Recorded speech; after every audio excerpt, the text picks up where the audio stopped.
American tech giant అమెరికాలోని పెద్ద tech company Oracle ఇప్పుడు ఇండియన్ వర్క్ ఫోర్స్లో 10% మందిని లే ఆఫ్ చేస్తుందంట. ఓవర్ నైట్ లే ఆఫ్ చేస్తుందంట. ఆ కంపెనీ చెప్పిన కారణం ఏంటి తెలుసా? కంపెనీలో స్టాఫ్ని రీస్ట్రక్చర్ చేస్తున్నాం అని చెప్పి. అయితే దీనికి సంబంధించి ఒక ఇన్ఫార్మల్ సోర్స్ చెప్తుంది ఏంటంటే, కంపెనీ సీఈఓ ఒరాకిల్ సీఈఓ ఎవరైతే ఉన్నారో లారీ విల్సన్, ఆయన ఆగస్ట్ 7 తారీఖున వైట్ హౌస్లో డొనాల్డ్ ట్రంప్ని కలిశారంట. దానిలో డొనాల్డ్ ట్రంప్ ఆయనకి చాలా అడ్వైజెస్ ఇచ్చారని తెలిసింది. ఏఐని ఎంకరేజ్ చేయమని, ఓపెన్ ఏఐతో లైజన్ పెట్టుకోమని, ఆఫ్ షోర్ ఎంప్లాయీస్ని తగ్గించమని, అంటే ఇతర దేశాలకు అవుట్సోర్స్ చేసే వర్క్ ఫోర్స్ని తగ్గించమని, అంతా అమెరికాలో చేయమని, H1B వీసాస్ మీద డిపెండెన్సీ తగ్గించమని, ఇలా చాలా డొనాల్డ్ ట్రంప్ చెప్పారని తెలుస్తుంది.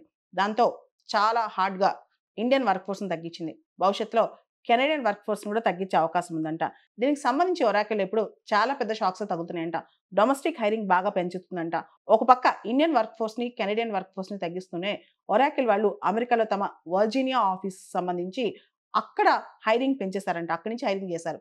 ఇండియన్ వర్క్ ఫోర్స్ని, కెనడియన్ వర్క్ ఫోర్స్ని తగ్గించి ఏదైతే ఏఐ ఎక్స్పాన్షన్ ఉందో ఒరాకిల్ వల్ల ఏఐ ఎక్స్పాన్షన్కి ఫండింగ్ చేస్తున్నారంట. దాదాపు $500 బిలియన్ ఫండింగ్ కోసం ఈ లే ఆఫ్స్ చేస్తున్నారంట. సో ఒరాకిలే కాదు, మనం చూసే రీసెంట్గా మైక్రోసాఫ్ట్ 15,000 జాబ్స్ తీసేస్తుందంట. అమెజాన్, మెటా ఇలా చాలా కంపెనీస్ తీసేస్తున్నాయంట. ఇదంతా అమెరికాలో పెద్ద పెద్ద టెక్ కంపెనీస్ చేసిన లే ఆఫ్స్.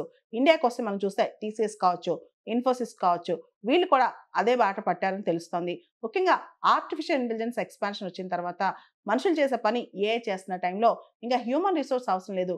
మెయిన్గా లో లెవెల్ జాబ్స్, లో లెవెల్ కోడింగ్ కావచ్చు, టెస్టింగ్ కావచ్చు, ఇలాంటి జాబ్స్ అన్ని కూడా పోతున్నాయంట. ఏదైతే హై లెవెల్ డెసిషన్ మేకింగ్ ఉన్నాయో అవి మాత్రమే మిగిలి ఉంటాయి. భవిష్యత్తులో ఆర్టిఫిషియల్ ఇంటెలిజెన్స్ ఇంట్రడ్యూస్ చేసి చాలా జాబ్స్ తీసేస్తారంట టెక్ కంపెనీస్. కాబట్టి ముందుగానే మనం ఏఐకి తయారీగా ఉండాలి.